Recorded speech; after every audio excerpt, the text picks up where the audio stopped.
사도행전 9장 사도행전 9장 36절에서 43절 말씀입니다. 사도행전 9장 36절에서 43절 우리 같이 합독하겠습니다. 욥바에 다비다라 하는 여제자가 있으니 그 이름을 번역하면 도르가라. 선행과 구제하는 일이 힘이 많더니 그때에 병들어 죽음에 시체를 씻어 다락에 놓이니라. 룻다가 욥바에서 가까운지라 제자들이 베드로가 거기 있음을 듣고 두 사람을 보내어 지체 말고 와 달라고 간청하여 베드로가 일어나 그들과 함께 가서 이르매 그들이 데리고 다락방에 올라가니 모든 과부가 베드로 곁에 서서 울며 도르가가 그들과 함께 있을 때에 지은 속옷과 겉옷을 다 내보이거늘 베드로가 사람을 다 내보내고 무릎을 꿇고 기도하고 돌이켜 시체를 향하여 이르되 다윗아야 일어나라 하니 그가 눈을 떠 베드로를 보고 일어나 앉는지라. 베드로가 손을 내밀어 일으키고 성도들과 과부들을 불러들여 그가 살아난 것을 보이니 온 욥바 사람이 알고 많은 사람이 주를 믿더라. 베드로가 욥바에 여러 날 있어 시몬이라 하는 무두장이의 집에서 머무니라. 아멘. 아멘. 사도행전의 가장 큰 두 인물을 말씀하라 이렇게 말을 하면 사도 바울과 베드로를 들 수가 있습니다. 1장부터 9장까지는 베드로를 중심으로 베드로와 요한이죠. 그러나 베드로를 더 부각시켜서 베드로가 어떻게 복음 전도를 유대 지역의 복음 전도를 펼치면서 전파했는가에 대한 중점적인 그러한 내용의 말씀이 기록되어 있습니다. 예수님께서 성령을 받으면 성령이 임하면 온 유대와 사마리아와 땅끝까지 이르러 복음을 증거하라 하셨는데 베드로를 중심으로 해서 유대의 동서남북으로 어떻게 복음이 증거되었는가? 거기에 빌립 집사를 통해서 사마리아 성에 어떻게 복음이 증거되었는가? 또 사마리아 성에 복음이 증거되었다라는 소식을 듣고 베드로가 직접 가게 되죠. 베드로가 직접 가서 거기서 또 복음을 증거하고 거기에서 또 성령 세례를 주는 그런 놀라운 기적과 역사를 일으킵니다. 그리고 9장을 중심으로 해서 후반부는 이제 베드로에 대한 사역을 마무리를 하고 10장부터는 본격적으로 사도 바울에 대한 이야기가 전파되면서 소개되면서 어떻게 로마에까지 사도행전 28장으로 되어 있죠. 로마 1차 투어까지 어떻게 복음이 증거되는가. 그리고 1차, 2차, 3차 전도 여행이 다 기록되어 있습니다. 교회를 어떻게 세웠는가. 어떻게 핍박 중에서도 성령님께서는 교회를 힘있게 세워서 이방인들을 구원하셨는가.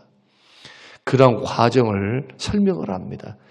그래서 사도행전 1장 8절이 핵심인데 성령님이 임하셔서 권능이 임하고 성령님의 역사를 통해 사도들과 제자들을 흩어진 제자들을 통해 어떻게 온 유대, 예루살렘과 온 유대가 복음이 전파되고 그 온 유대의 복음 전파의 기폭제가 바로 사도 바울입니다. 사도 바울이 9장의 말씀 보니까 그 다메섹 도상에서 예수를 만나고 난 후에 3년 동안 아라비아로 떠납니다. 아라비아에서 뭐 했습니까? 복음 전도했습니다. 주님께 훈련받았어요. 그래서 혈육과 의논하지 않았다. 이게 갈라디아서 1장 12절에서 14절 말씀이죠. 혈육과 의논하지 않고 사도들과 만나지 않고 홀로 하나님을 독대한 겁니다. 자, 살아계신 그 부활의 주님, 승천하사 하늘에 계신 그 주님이 부활의 영으로 나타나신 겁니다. 빛 가운데 나타나셨어요. 그래서 그 사도 바울에게는 엄청난 충격이죠, 이게. 자기가 부인하고 자기가 핍박했던, 자기가 그렇게 싫어했던 예수 믿는 사람들, 그리고 수괴였던 예수님에 대한 이 모든 것들이 틀렸다. 아, 내가 틀렸구나. 예수님은 메시아였구나. 나의 편견이, 나의 좁은 신앙관, 성경관이 하마터면은 천국 갈 사람들 지옥 보내고 자기 같은 하나님을 나는 믿고 있습니다라고 하는데 착각한 그러한 신앙인으로 살다가 영혼이 멸망당할 뻔했다는 거예요. 여러분, 어제 제가 수요일 밤에 서두에 문을 열 때 능동적으로 참여하는 예배다 할 때 두 가지를 설명을 예를 드렸습니다. 이 세상에 살면서 구원 못 받으면 무슨 소용이 있냐고요. 구원 못 받으면. 이게 실질적인 문제지 이것이 가봐야 아는 문제가 아닙니다. 예수 그리스도를 믿지 않은데 구원이 없는데 빌딩을 샀습니다. 잘 배웠습니다. 어떻게 행복하게 살았습니다. 나는 보람있게 살았습니다. 선을 행했습니다. 선을 행하지 말라는 말도 아니고 잘 먹고 잘 살지 말라는 말도 아니고 누리고 살지 말라는 말이 아니죠. 그 사람의 운명은 딱 두 가지로 결정이 돼요.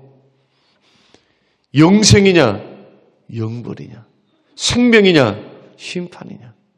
그 갈림길에 우린 서 있는 겁니다. 그래서 우리는 예수님을 따라 생명길을 걸어가고 있는 거예요, 지금. 끝까지 믿음 지키면서 하나님 앞에 예배하면서 나아가는 것이 신앙생활이지. 가봐야 아는 것이 아니죠. 생명선에 타 있는 것이 옳습니까? 아니면은 전혀 그것도 모르고 사도 바울과 같이 엉뚱한 신앙생활을 한다든지 아니면은 주님과 관계없는 인생을 산다든지. 왜 사도 바울이 자기의 모든 배경을 다 버려버렸습니까? 똥오줌 취급했습니까? 예수 그리스도를 아는 지식 이외의 모든 것들을 배설물도 여겨버려요. 부귀 영화도 이게 순간적이야. 이거 아무것도 아니야. 천국에 비하면 아무것도 아니야. 천국을 갔다 오는 그의 입장에서는 천국을 보고 예수님을 만나고 그 영화로운 천국을 봤다. 천국을. 고린도후서에서 간증을 하죠. 그러니 더더군다나 세상에 미련이 없는 겁니다. 그러나 우리의 책임을 다하지 말라는 말이 아닙니다. 이 땅에서 남편의 책임, 아내의 책임, 가장의 책임, 또 교회를 세우라고 하시는 주님의 명령이 있죠. 은사가 있어요, 은사. 그러니까 천국을 바라보고 부지런히 열심히 무엇을 위해, 누구를 위해 어떻게 살 것인가를 선택하면서 걸어가는 겁니다. 사도 바울은 예수 만나고 난 후에는 오직 예수. 오직 예수. 생명의 그 이름. 부활하신 주님을 나는 만났어.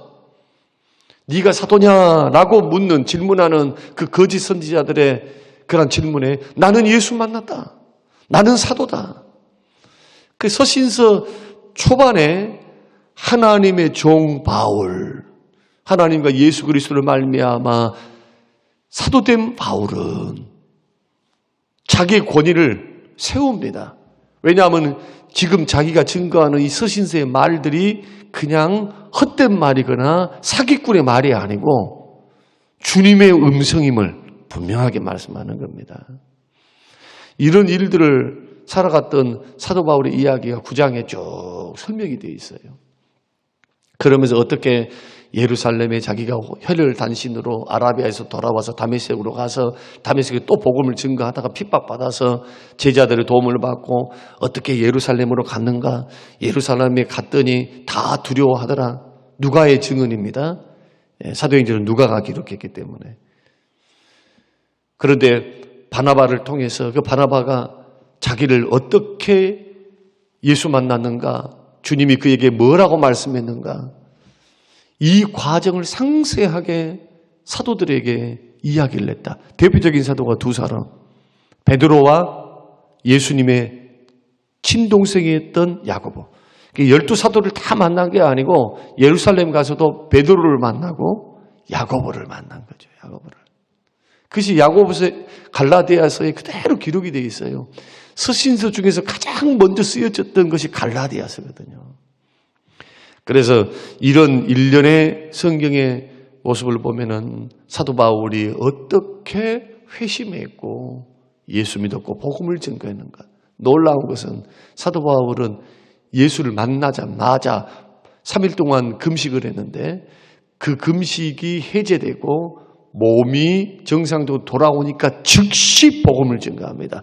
즉시 예수 그리스도의 복음을 증거해요. 참 놀랄 일이죠. 그리고 오늘은 베드로가 일으켰던 기적, 그리고 욥바와 룻다의 복음 전도를 통해서 많은 사람들이 예수를 믿게 되었다라고 하는 베드로 사역을 증언하고 있습니다. 여러분, 욥바의 교회가 생겼는데 욥바가 어디냐 하면은 지중해에 있습니다. 지중해. 블레셋 지역, 구약으로 말하면 블레셋 지역에 있습니다. 이 욥바는 항구입니다. 그리고 16km 밑으로 남쪽으로 떨어져 있는 곳이 룻다입니다. 이 룻다에서는 중풍병자 애니아를 고칩니다. 불치병이었죠. 룻다에서 이 전도 방문을 하는데 애니아라고 하는 사람이 있었습니다. 그 사람이 중풍병에 걸려 있어요. 그런데 예수님처럼 뭘 행합니까? 기적을 행합니다. 룻다에 있는 많은 사람들이 예수를 믿게 돼요. 그리고는 욥바에서는 어떤 일들이 일어나느냐? 욥바의 교회가 생겼어요. 교회가. 그래서 오늘 본문에 보면은 여제자 다비다 도루가라고 하는 사람이 지금 죽은 이야기거든요. 병들어서 죽었습니다. 그랬더니 욥바 교회에 있었던 제자들 둘을 보냅니다. 룻다로 보냅니다. 베드로 사도를 빨리 모시고 와달라고.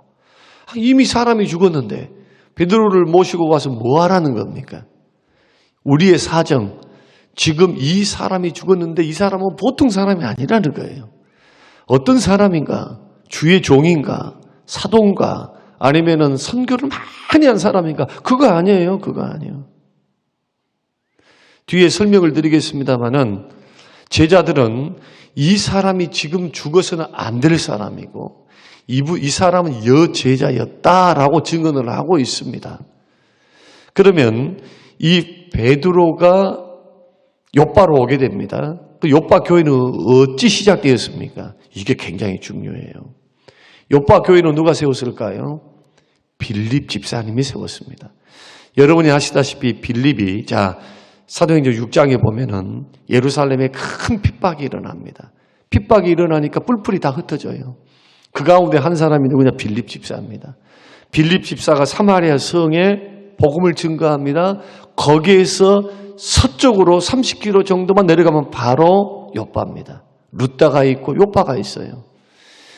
사마리아 성에서 부지런히 복음을 증거하다가 성령 천사의 음성을 듣고 저 남쪽에 있는 남쪽 광야 지대로 아라비아 남쪽에 있는 그 광야로 에티오피아 사람 간닥에게 복음을 증거하라 하니까 내려갑니다.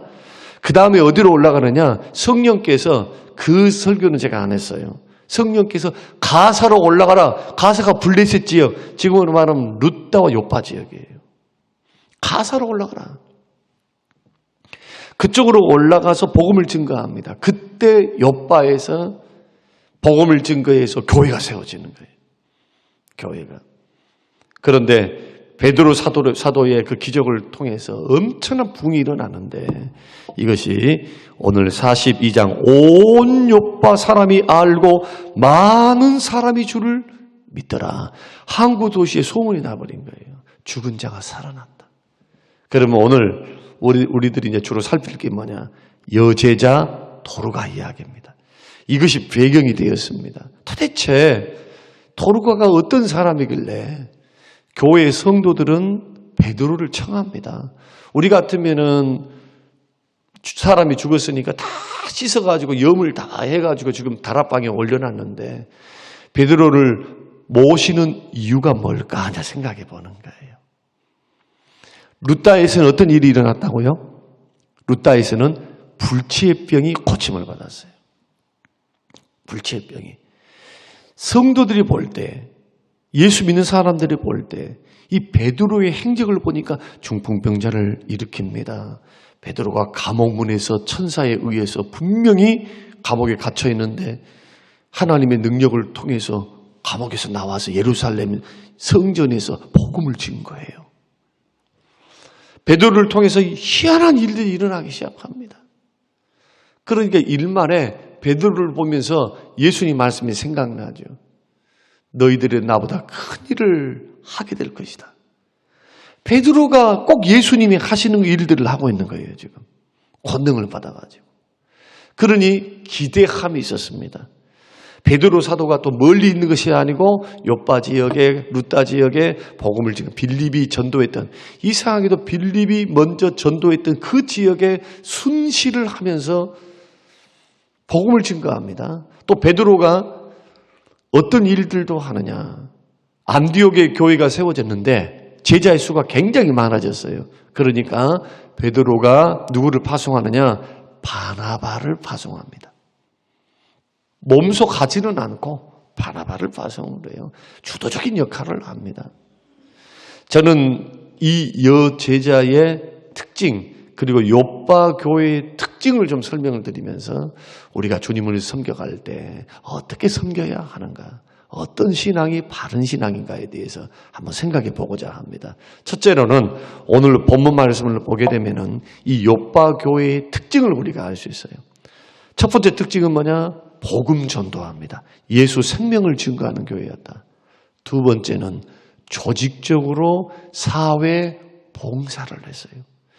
저는 지금 우리 교회를 제가 담임하면서 여러분이 아시다시피 가장 아쉽다고 생각하는 것은 지금 우리 교회는 약하기 때문에 또 빚도 있고 주차장도 마련하고 아니면 이 땅 사고 저 땅 사고 하면서 앞으로 기틀을 마련하느라고 뭘 못하느냐. 경상비를 통해서 구제를 못했어요. 여러분, 경상비 그냥 구제 헌금을 받아서 하는 게 아니라 여러분이 내는 11조의 항목에 세 가지로 쓰임을 받아야 돼요. 하나는 주의 종들 생활비. 11조 용도가 성경에 보면 세 가지예요. 하나는 주의 종들 생활비를 충족히 드리는 겁니다. 두 번째는 교회 유지. 세 번째는 구제입니다.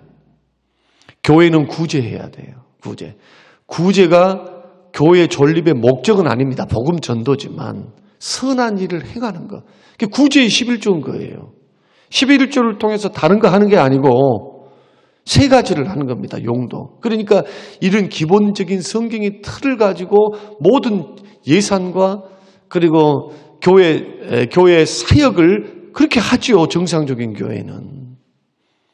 그러나 어떠한 특수한 상황이 있으니까, 빚이 있으니까, 이런저런 일들이 있으니까 그걸 하기에는 너무나 고달파요. 왜냐하면 빚이 있거든. 빚이. 우리가 곰곰이 한번 생각해 봐야 됩니다. 구약의 원리, 신약의 원리, 언제나 복음이 가는 곳에 선행과 구제와 어려운 사람들을 돕는 것이 따라갔어요. 자꾸. 여러분, 예루살렘 교회의 특징이 뭡니까? 복음 전도하고 매일 구제했어요. 매일 구제에 빠져서 헬라파 그리스도인들이 원망불평한 거죠. 그런데 이 구제를 어떻게 하느냐? 교회 안에 있는 사람들에게 먼저 구제를 하고 그 다음에 교회 밖으로 눈을 돌려서 복음 전도 일환으로서 그리스도가 사랑의 하나님이심을 증거하는 것. 이것이 굉장히 중요해요. 교회를 받들고 섬기는 저와 여러분은 교회도 이런 일들을 해야 하지만 개인도 마찬가지입니다. 개인도. 그런 일환으로서 여러분은 구제 헌금을 하고 있습니다. 구제 헌금은 한 달마다 하는 그 헌금은 다 지금 구제하고 있어요. 방송을 들으시는 우리 성도님들께서는 이 부분을 분명히 아셔야 됩니다. 우리는 예배를 드리면서 그냥 교회만이 아니고 주변을 살펴봐야 합니다. 순식간을 돌아봐야 합니다. 뭘 가지고 해야 되느냐? 다비다는 자기가 가지고 있는 재능 갖고 있습니다. 재봉사니까 속옷, 겉옷을 만들어서 과부와 가난한 사람들에게 나눠준 거예요. 전도 안 되겠습니까? 이미지가 나쁘겠습니까? 결코 그렇지 않습니다. 도루가가 죽었더니 모든 마을 사람들이 다 슬퍼했어요.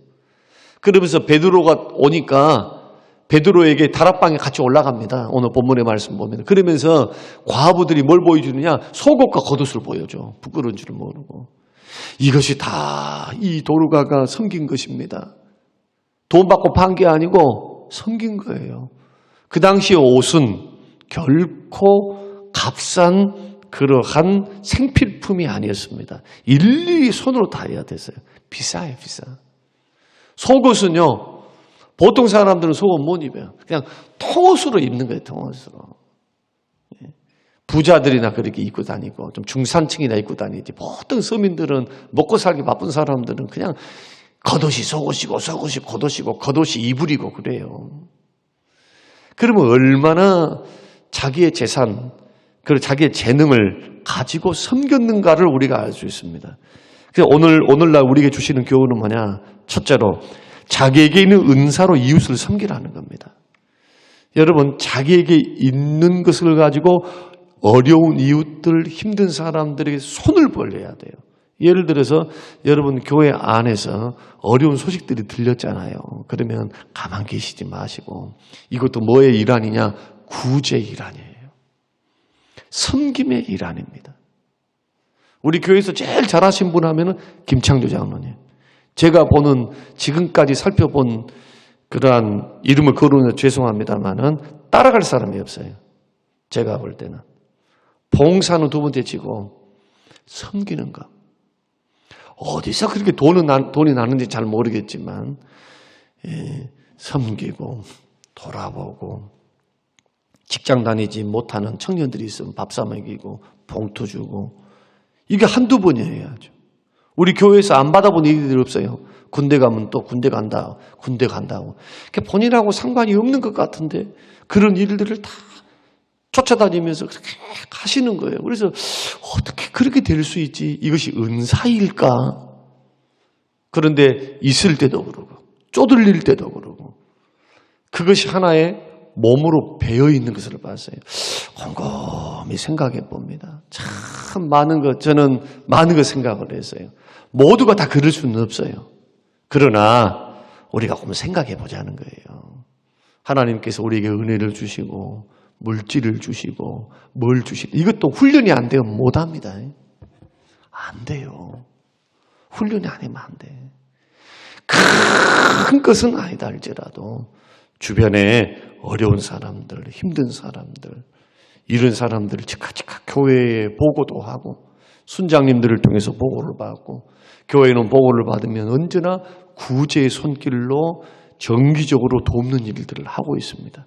그리고 어려운 교회도 없고, 이것을 교회 차원에서도 해나가면서, 또 우리 교회는 아시다시피 이 코로나 시기에도 3군데를 늘려서 그렇게 합니다. 거기에 개인적으로 하신 장로님들이 헌신해 주셔서 다리를 낳아주고, 다 이게 선교 헌금들이고 구제 헌금들입니다. 이렇게 해서 교회도 섬기고 장로님들을 섬기고 해서 몰래 오른손이 하는 일을 왼손이 모르게 섬기는 분들이 있어요. 여러분, 다 이 모든 말씀을 내려놓고 생각해 보는 것은 뭐냐? 나에게 주어진 삶 안에서 구제를 막 활활 불태워서 이렇게 구제로 모든 것을 드린다? 이것은 꿈입니다. 보통 사람은 그렇게 할 수 없어요. 그래서 어떻게 하느냐? 자기에게 주어진 환경 안에서 자기에게 주어진 것으로 몸된 교회 안에 있는 성도들을 먼저 살피고, 그 다음에 주변을 널리 살펴서, 여러분, 돕고 섬기는 일, 특히 구제 선교 장학, 이 헌금에는 빠지지 말고 조그만 정성이라도 여러분 꼭 보태서 섬길 수 있는 우리 모든 성도님들이 되시기를 주의 이름으로 축원합니다. 이것을 통해서 교회에서는 애도합니다. 그리고 그는 섬김 때문에 죽음에서 살아났다고 할 수는 없지만 하나님의 선한 뜻에 의해서 필요하니까 하나님이 생명을 연장하시고 죽었다가도 영혼을 다시 돌려보내요. 누구의 기도를 듣고? 베드로의 기도를 듣고. 사람들 다 내려가라 합니다. 다 내려가라. 그리고는 베드로가 어떻게 하느냐? 무릎 꿇고 하나님 앞에 기도해요. 기도하고 나서 도로가야 일어나라. 죽은 사람이 부시시 일어나고 앉습니다.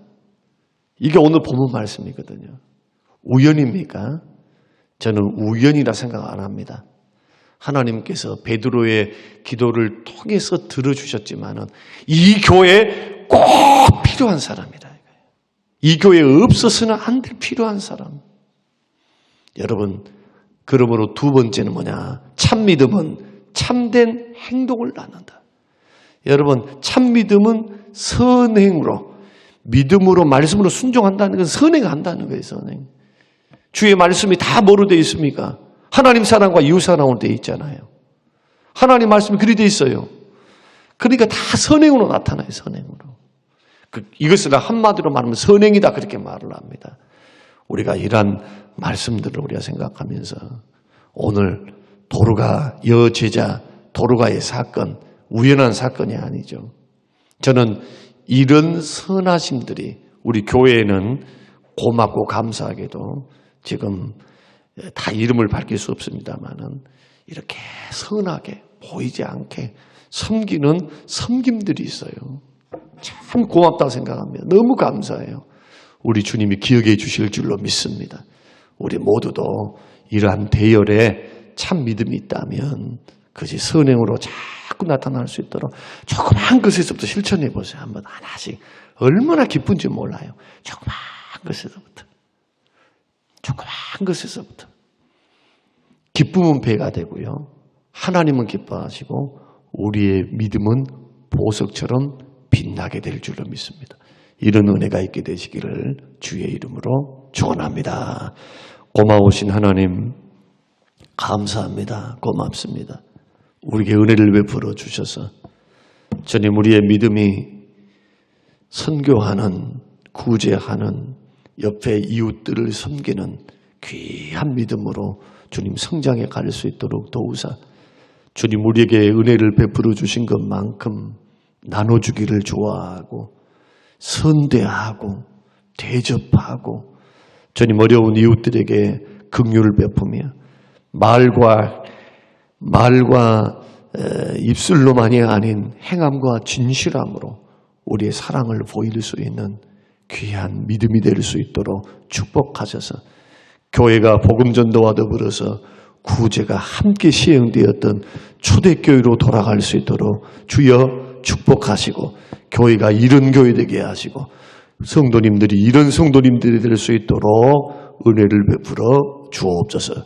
감사드리며 예수님 이름으로 기도합니다. 아멘.